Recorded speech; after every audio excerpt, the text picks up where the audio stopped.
Good morning, it's Dan here and it's crazy o'clock. I've just arrived at the rehearsal space.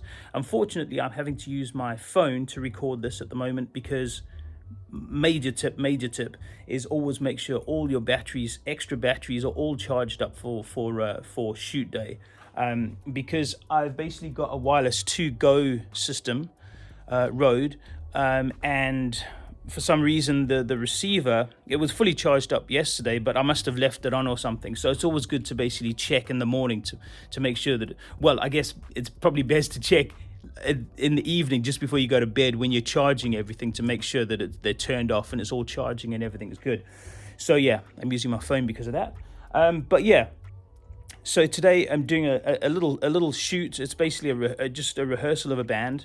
I'm doing a multi-track audio recording of them, and then it's just a real basic two-camera shoot. Basically, perhaps have one wide behind the drums, and then the other camera will be sort of possibly handheld, sort of gimbal work. So really pretty straightforward. It's not for commercial release or anything. So it's just for the band. So it's not a major production or anything.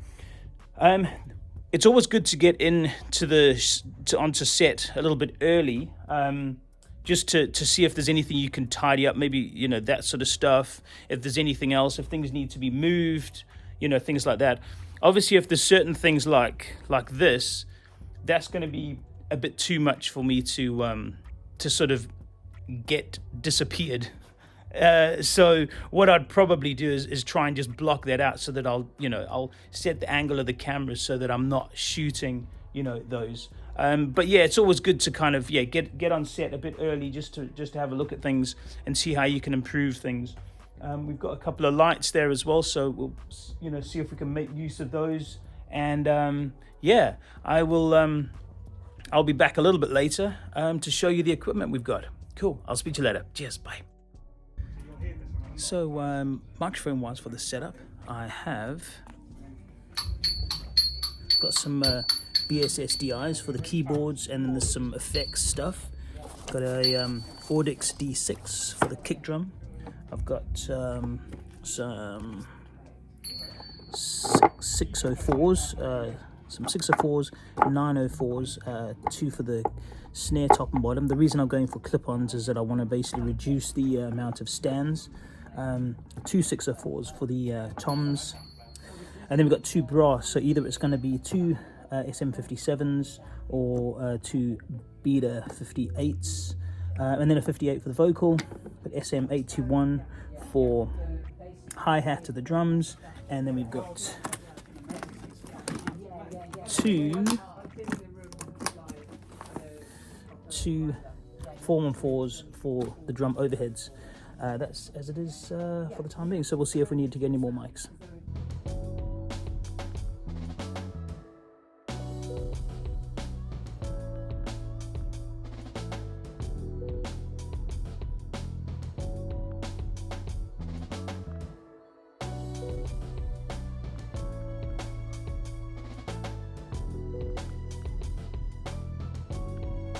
So we're back here at the rehearsal space now. This is the next day, and unfortunately I was unable to do any more filming because the session itself just got super crazy. It just got really busy, and I needed to basically get through it as quickly as possible because I had another gig afterwards last night. So I just wanted to basically run through today the equipment that I basically have been using to do the audio recording, and it's basically centered around these well, I've got a rack here that I've got 48 channels of them, but at the moment in there I've just got 24 channels, and these are the Audient mic pre's, the ASP 008s. I love them. They're super clean, transparent mic pre's, but very capable mic pre's. I've had those for years, and they're awesome. So yeah, those are the mic pre's. I'm then basically running into some Antelope audio converters, the Orion HD32s. Again, these are amazing converters. Each one is 32 analog I/O. It's also got MADI as well, and then yeah, I love them. They're super clean. high resolution converters.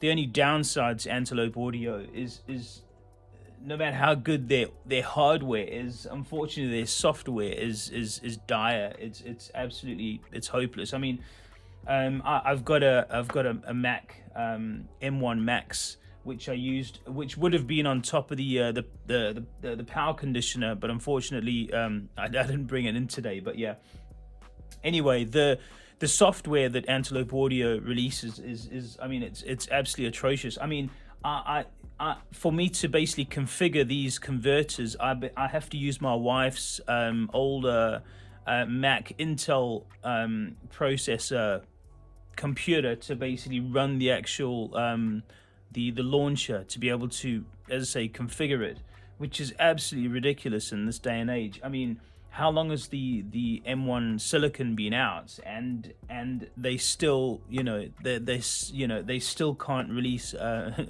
software for the architecture, which is absolutely ridiculous. Anyway, I friggin' love the converters, so I use them.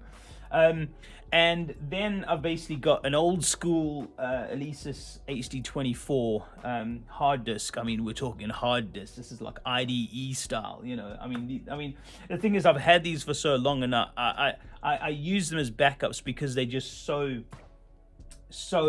they're like tanks. They just never let you down. So basically, let me show you the back, because as I say, over here I would have had the laptop, and for these sort of shows, I mean, I can use with the actual Antelope Audio converters. They've got the HDX ports at the back, so I can record Pro Tools HD and all of that. But to be quite honest, like recently I've started just using Waves Tracks, because it's such a stripped down software program, and it just does what it needs to, and it's never failed me. So yeah, yesterday I basically used Tracks to do the recording. I'll just show you at the back. If you have a look at the setup, what I've got is I've basically got the mic pre's over here, and I had some custom Y splits created. So it basically goes from D sub out, it splits out, it goes D sub into the back of the Antelope Audio converters, but they also split and then basically go 1/4 inch into the back of the HD24s. So in effect, what it's doing is it's basically giving me a sort of a passive analog split out of the mic pre. So no matter the computer side of things, I've still got an analog split. So if the computer fails, I've still got it basically going into the HD24s. So, and I mean, I've had the system for years now. And yeah, I mean, as I say, the HD24s have never let me down, and I love them.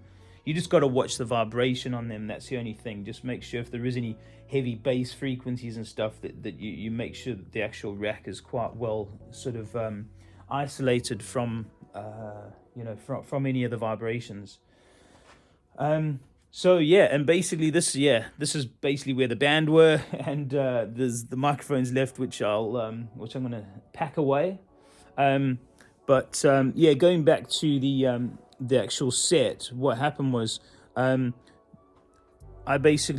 kind of filmed the band with that sort of with that kind of angle, so that it meant that we didn't need to get rid of all of that stuff, and we could just basically film it. So I did a wide shot in this sort of angle, and then I basically and then I kind of came around here, and then was able to do then sort of close-ups of the band members. It was quite congested in that small space, because we basically had the drummer over here, which he had his sort of extra sort of percussion-y things, and then we had another percussionist over here. We had someone that had like a little tape machine, echo, like sort of effects and stuff over there. We had another percussionist over here. We had a keyboardist in the corner.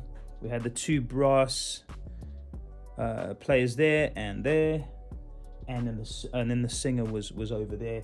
So yeah, it was quite congested. What I'll do is perhaps put a little bit of the footage of the actual recording into the video so you can have a look. And yeah, but don't you love this pillow, this cushion? So cool.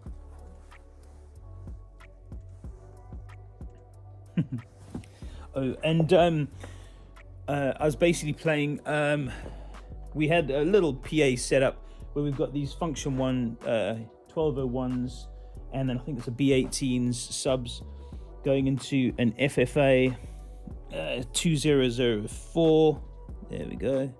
And all I was basically doing was putting the vocal into the PA as well as the effects, because the guy over here, he basically had the vocal. I was using this little mixer, lovely little SSL 6 mixer, taking the vocal into here and then basically routing it out the back into his setup, which was over there, and then he would basically put effects and stuff onto the vocals, which was really cool. So yeah, it was a really cool little intimate gig last night. And oh yeah, and this is basically the warehouse over here. It's one of the companies that I work with called Project Audio. They do a lot of kind of more sort of kind of upmarket fashion show sort of events, sort of VIP DJ shows and things like that at posh shops and that in London. And they also work with bands as well. But yeah, so it was, fortunately we were able to use a space to do the rehearsal, and yeah, it was a lot of fun. And yeah, so hope to keep bringing you some interesting stuff, with regards to the sort of events and gigs that I'm involved in. And yeah, so I'll see you next time. All right, cheers, bye bye.